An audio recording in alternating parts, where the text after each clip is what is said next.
everyone, so today I'm going to be pressing the add 30 seconds button on my microwave until it won't let me do it anymore. And I have a theory that will either stop at a certain number or roll over and restart from 0. So go ahead and put in the comments what you think is going to happen and how high it will let me go up.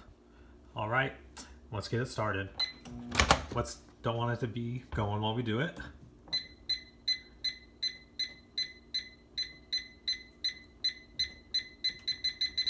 Oh, there we go. 10 minutes is the limit.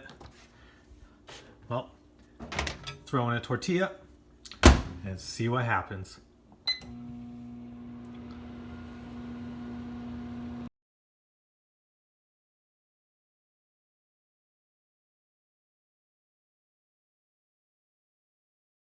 Alright, final 30 seconds. What do you think's gonna happen to the tortilla? Counting down. Getting excited.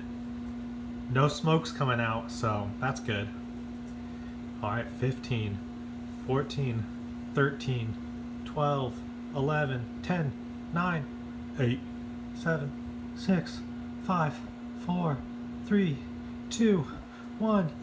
Ding, ding, ding, ding, ding, ding, ding.